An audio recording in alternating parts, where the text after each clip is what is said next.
Bismillahirrahmanirrahim. Assalamualaikum warahmatullahi wabarakatuh. Waalaikumsalam warahmatullahi wabarakatuh. Bagaimana kabar anak-anak semua? Alhamdulillah baik, Pak. Baiklah, sebelum memulai pelajaran, ada ketua kelas sini masuk. Hadir Pak, hadir. Nah, coba pimpin doa dulu sebelum kita mulai pelajaran hari ini. Baik, di sini sebelum kita mulai pelajaran pada hari ini, alangkah baiknya kita berdoa bersama. Doa dimulai.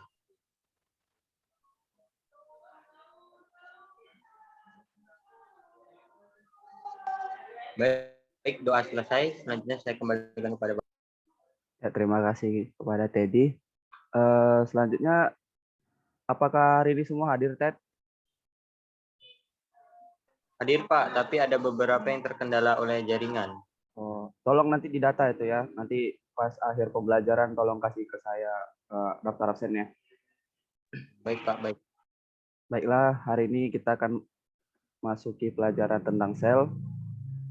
Yang mana tujuan pembelajaran pada hari ini yaitu melalui pemahaman pada materi sel ini, siswa diharapkan dapat menjelaskan teori tentang sel, menjelaskan komponen kimia penyusunan sel, mengidentifikasi struktur dan fungsi bagian-bagian sel, mengetahui kegiatan sel sebagai unit struktural dan fungsional makhluk hidup, dan mengetahui cara reproduksi sel. Nah, pada PPT terdapat ada 4 sub materi. Yang pertama ada teori tentang sel, yang kedua ada komponen kimiawi penyusun sel, lalu yang ketiga ada struktur dan fungsi bagian-bagian sel, dan yang keempat ada kegiatan sel sebagai unit struktural dan fungsional makhluk hidup. Yang pertama ada teori tentang sel. Sel adalah unit terkecil yang telah mampu melaksanakan proses hidup atau bioproses. Istilah sel pertama kali dikemukakan oleh ilmuwan berkebangsaan Inggris bernama Robert Hooke pada tahun 1635 sampai 1703 dengan menggunakan mikroskop sederhana buatan sendiri. Dia berhasil mengamati sayatan gabus tutup botol. Dalam pengamatannya, sayatan gabus tersebut tampak seperti kamar-kamar kecil yang dipisahkan oleh dinding tebal, tersusun menyerupai sarang lebah. Kamar-kamar tersebut disebut sel. Lalu ada beberapa orang lagi teori. Ilmuwan pertama itu ada Sladen pada tahun 1804 sampai 1881 dan T. Swan. Sladen berpendapat bahwa setiap tubuh-tumbuhan tersusun atas sel, sedangkan Swan berpendapat bahwa setiap tubuh hewan tersusun atas sel. Berdasarkan kedua pendapat ini dapat disimpulkan bahwa sel merupakan unit struktural atau penyusun tubuh organisme. Lalu yang selanjutnya ada Max Schultz pada tahun 1825 sampai 1914. Maskul berpendapat bahwa protoplasma merupakan struktur dasar organisme dan merupakan bagian penting dari sel. Protoplasma adalah cairan hidup yang terdapat di dalam sel. Istilah ini pertama kali dikenalkan oleh Johannes Purkinje. Lalu ada Rudolf Virchow pada tahun 1858. Rudolf Virchow menyatakan bahwa omnis cellula e cellula, yang artinya setiap sel berasal dari sel sebelumnya. Pada organisme uniseluler, pembelahan sel induk akan menghasilkan sel individu baru. Pada organisme multiseluler, pembelahan sel penyusun tubuh akan menambah jumlah sel penyusun tubuh organisme tersebut. Lalu berdasarkan perkembangan teknologi, melalui beberapa penelitian secara mikroteknik dengan alat bantu canggih seperti mikroskop, elektron, diketahui bahwa dalam kromosom ditemukan faktor pembawa sifat yang disebut gen. Melalui gen inilah sifat suatu organisme diwariskan dari induk kepada keturunannya. Dan dari sinilah muncul teori yang menyatakan bahwa sel merupakan unit kesatuan hereditas. Lalu ada komponen kimiawi penyusun sel. Terdapat dua, yaitu senyawa anorganik dan senyawa organik. Yang pertama ada senyawa anorganik, yaitu senyawa yang tidak mengandung unsur karbon, kecuali senyawa yang mengandung ion karbonat, oksida, atau sulfida karbon. Senyawa anorganik yang terdapat di dalam sel umumnya berupa air, asam, basa, dan garam mineral. Senyawa tersebut tidak disintesis oleh sel tetapi diserap dari lingkungannya. Lalu yang kedua ada senyawa organik. Senyawa organik atau biomolekul sering disebut senyawa hidrokarbon, yaitu senyawa yang terbentuk dari unsur karbon dan hidrogen. Senyawa ini berasal atau dibentuk oleh organisme hidup. Unsur karbon merupakan tulang punggung kehidupan. Di antara semua unsur makro, karbon memiliki kemampuan membentuk makromolekul yang kompleks dan beraneka ragam.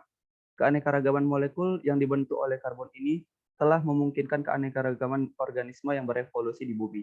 Jadi unsur karbonlah yang mendasari terjadinya keanekaragaman biomolekul. Secara hierarki, biomolekul di dalam sitoplasma meliputi mikro, molekul, makromolekul, dan supramolekul atau organel sel. Lalu yang selanjutnya ada struktur dan fungsi bagian-bagian sel. Yang struktur sel, setiap sel hidup terdiri atas massa hidup yang disebut protoplasma, yang merupakan bagian terpenting dari sel hidup. Massa ini dibungkus oleh membran plasma, dan pada beberapa jenis sel di luar membran plasma terdapat dinding sel. Di tengah atau pusat sel terdapat nukleus atau inti sel yang berisi nukleoplasma.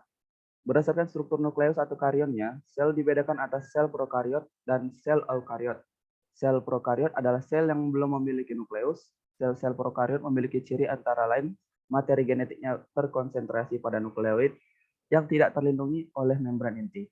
Sel prokariotik tidak memiliki organel tertentu seperti mitokondria, retikulum endoplasma, badan Golgi, kloroplas, lisosom, dan peroksisom. Organel yang dimiliki organisme prokariotik adalah ribosom, mesosom, kromatofor yang fungsinya sama dengan kloroplas, dan mitokondria. Lalu ada bagian sel yang bukan organel. Yang pertama itu ada membran sel, dinding sel, dan sitoplasma. Yang pertama ada membran sel. Membran sel merupakan bagian terluar dari sel. Membran sel merupakan pembatas antara bagian dalam sel dan lingkungan luarnya. Fungsinya antara lain yang pertama mengontrol atau mengendalikan pertukaran zat antara sitoplasma dan lingkungannya.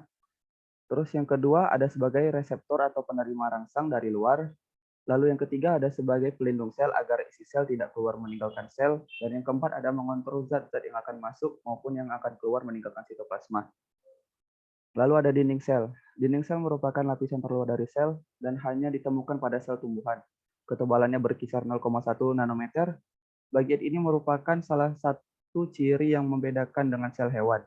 Dinding sel memiliki komposisi kimia yang berbeda antara spesies yang satu dengan yang lainnya, antara sel satu yang lain dalam individu tumbuhan. Tetapi struktur dasarnya tetap sama, yaitu berupa mikrofibril yang terbangun dari senyawa selulosa polisakarida yang tertanam di dalam matrik yang tersusun atas polisakarida dan protein. Lalu ada sitoplasma. Sitoplasma adalah protoplasma yang mengisi ruangan di antara selaput plasma dan nukleus. Dalam pewarnaan sitoplasma lebih sedikit menyerap zat warna daripada nukleus, sehingga dalam pengamatan di bawah mikroskop sitoplasma tampak berwarna lebih mudah daripada warna nukleus. Pada sel tumbuhan, sitoplasma dibedakan menjadi dua, yaitu ektoplasma yang berbatasan dengan membran dan endoplasma yang berada di dalam pada sel hewan.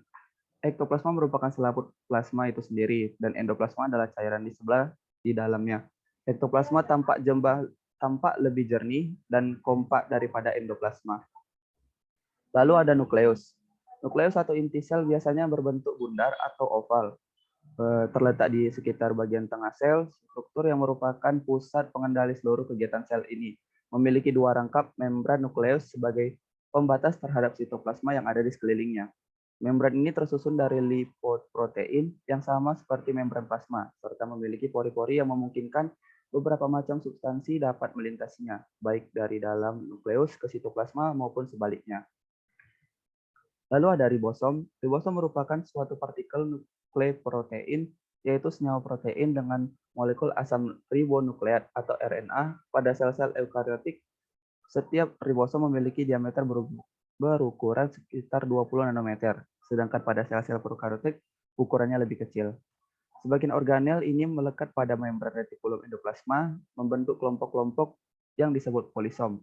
Sedangkan yang selebihnya tersebar bebas di dalam sitosol, bahkan kerap kali terdapat pula dalam organel lain seperti mitokondria dan kloroplas. Organel ini berperan pada sintesis protein dan tahap-tahap sintesis protein. Lalu yang selanjutnya ada RE atau retikulum endoplasma yang tersusun dari pasangan membran atau selaput yang sejajar dan membentuk suatu sistem yang tersebar di seluruh bagian sitoplasma. Adanya ruang-ruang yang terbentuk di antara pasangan membran yang sejajar menyebabkan sistem RE tampak seperti saluran-saluran yang rumit. Dan di beberapa tempat sistem ini berhubungan dengan membran plasma dan membran nukleus. Pada permukaan luar selaput RE terdapat deretan-deretan ribosom. Namun tidak seluruh RE memiliki deretan ribosom. RE yang tidak memiliki ribosom berperan pada sintesis lemak dan steroid. Lalu ada lisosom. Lisosom termasuk organel yang sangat kecil dibandingkan dengan organel lain. Umumnya berdiameter antara 0,2 sampai 0,5 nanometer. Organel ini dihasilkan oleh badan Golgi dan banyak tersebar di dalam sitoplasma sel-sel hewan, terutama pada sel-sel kelenjar dan sel-sel darah putih yang bersifat fagosit, juga terdapat pada jamur dan protista. Lalu ada badan mikro. Organel yang dibatasi oleh selapis membran ini berbentuk bulat dengan diameter berkisar antara 0,5 mm sampai 1,5 mm. Badan mikro merupakan organel yang dihasilkan dari retikulum endoplasma dan tidak memiliki struktur dalam. Terdapat dua macam badan mikro yang penting, yaitu peroksisom dan glikosisom. Lalu ada kloroplas, yang merupakan salah satu bentuk plasida, yaitu organel yang terbungkus oleh dua lapis membran dan mengandung pigmen yang sebagian besar merupakan klorofil atau zat hijau daun. Selain itu, di dalam kloroplas terdapat pula pigmen-pigmen lainnya yang tergolong karotenoid, yaitu karyoten yang memberikan warna jingga dan xanthofil untuk memberi warna kuning. Lalu ada sitoskeleton. Sitoskeleton berfungsi sebagai rangka pada sel seperti halnya rangka pada tubuh manusia. Sitoskeleton memberikan bentuk pada sel dan membantu pengangkutan bahan-bahan di dalam sel. Sitoskeleton terbagi menjadi 3 jenis, yaitu mikrotubul, mikrofilamen, dan filamen intermediate. Lalu ada badan Golgi. Kita mengatakan badan Golgi sebagai pusat produksi, pergudangan, penyortiran, dan pengiriman. Di sini produk RE dimodifikasi dan disimpan, kemudian dikirim ke tujuan lain. Oleh karena itu, aparatus Golgi sangat banyak ditemukan pada sel yang terspesialisasi untuk sekretori, misalnya sel-sel kelenjar pencernaan, sel-sel kelenjar pankreas, kelenjar air ludah, dan kelenjar air mata. Badan Golgi bertugas untuk melakukan modifikasi produk kiriman RE sebelum digunakan di dalam atau di luar sel. Salah satu modifikasi yang dilakukan badan Golgi yaitu glikolisasi yang merupakan modifikasi dari protein. Lalu yang selanjutnya ada kegiatan sel sebagai unit struktural dan fungsional makhluk hidup. Transport melalui membran sel. Bagaimana transport zat melalui membran tersebut berlangsung? Hal ini yang terjadi karena adanya perbedaan konsentrasi zat dari berbagai bagian tubuh organisme tersebut. Di dalam sel, pergerakan atau transport zat terjadi dari satu sisi ke sisi lain. Dapat juga terjadi transport dari dan ke dalam sel, melewati membran sel. Transport berlangsung di dalam sel maupun di antara sel-sel yang berdekatan. Secara garis besarnya, transport di dalam sel maupun transport melalui membran sel dapat dibedakan menjadi dua, yaitu transport pasif dan aktif. Yang pertama ada transport pasif. Yang pertama adalah difusi, adalah gerakan atau perpindahan zat secara acak dari daerah atau bagian konsentrasi tinggi ke konsentrasi yang rendah. Lalu yang kedua ada osmosis, perpindahan zat atau air pelarut dari larutan yang potensial airnya tinggi ke larutan yang potensial airnya rendah melewati membran semi-permeable. Lalu yang ketiga ada tipe larutan. Kita mengenal ada 3 tipe larutan, yaitu larutan hipotonis, isotonis, dan hipertonis. Semua sel hidup merupakan sistem osmosis. Bila sel-sel tersebut berada pada lingkungan dengan tipe larutan berbeda, maka nasib sel tersebut juga berbeda. Lalu ada transport aktif. Transport aktif adalah transport yang membutuhkan energi untuk keluar dan masuknya ion atau molekul zat yang melalui membran plasma. Transport aktif berjalan melawan gradien konsentrasi. Artinya, transport aktif zat terlarut berjalan dari larutan hipotonis ke larutan hipertonis. Transport sangat erat kaitannya dengan semua kehidupan pada hewan dan manusia. Transport ini terjadi pada proses penyerapan zat di dalam usus serta penyerapan oksigen dan CO2 di dalam alveolus paru-paru. Sekian dari materi pada hari ini. Nah, selanjutnya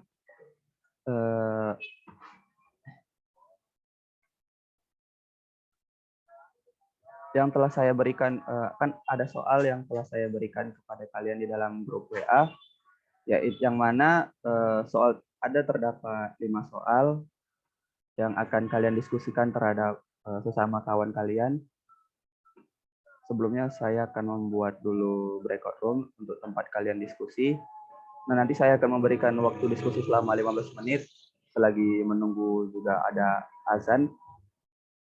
Jadi sudah saya buka breakout room-nya, silakan masuk sesuai kelompoknya dan nanti setelah itu kita akan mempresentasikan hasil jawaban kalian.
Baiklah, setelah berdiskusi tadi, pada kelompok 1, coba paparkan hasil jawabannya. Siapa kelompok 1 Baik, tadi? Pak. Oke. Baiklah, di sini saya akan menjawab pertanyaan untuk nomor 1, yaitu mengenai sel merupakan kesatuan struktural dan fungsional makhluk hidup. Apakah artinya? Nah, jadi maksudnya itu adalah sebagai kesatuan struktural sel itu merupakan penyusun yang mendasar bagi tubuh makhluk hidup. Nah, sebagian kesatuan fungsional itu berarti bahwa sel itu melakukan suatu fungsi atau kegiatan sesuai dengan proses hidup seperti respirasi, ekskresi, transportasi, sintesis, reproduksi, sekresi, dan juga respon terhadap rangsangan. Sekian dari pemaparan kelompok 1, Pak. Terima kasih. Baik, terima kasih kepada Dini yang telah memaparkan jawabannya. Bagus sekali jawabannya. Lalu lanjut ke pertanyaan kedua. Silakan kepada salah satu dari kelompok 2 untuk memaparkan jawabannya. Baik, Pak. Baik, Pak. Terima kasih. Saya perwakilan dari kelompok 2, di mana soalnya yaitu makhluk hidup yang berukuran besar tetap tersusun atas sel-sel berukuran kecil, bukan tersusun atas satu sel yang berukuran besar. Nah, jelaskan hubungan antara ukuran sel dan fungsi sel.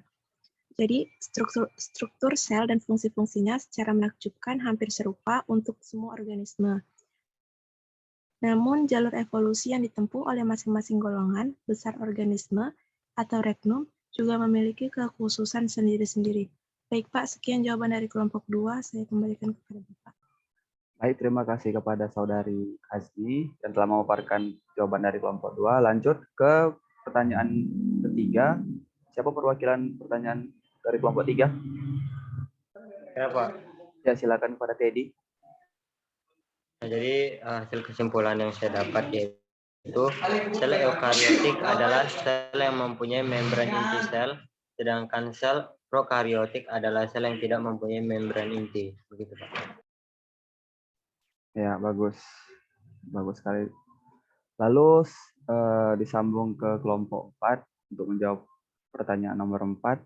Siapa perwakilan dari kelompok 4? Baik, Pak. Untuk pertanyaan nomor 4 yaitu fungsi glikolipid pada membran plasma.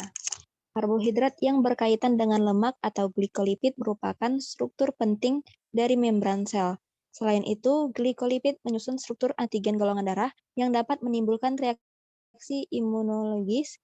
Peran dan fungsi glikolipid antara lain sebagai sumber energi cadangan, sebagai komponen yang menyusun permukaan luar membran sel, melindungi isi sel, mengatur keluar masuk molekul, dan sebagai reseptor. Baik, terima kasih. Selanjutnya ke pertanyaan kelima. Apakah ada dari kelompok 5 yang ingin menjawab? Salah satu perwakilan? Tidak ada.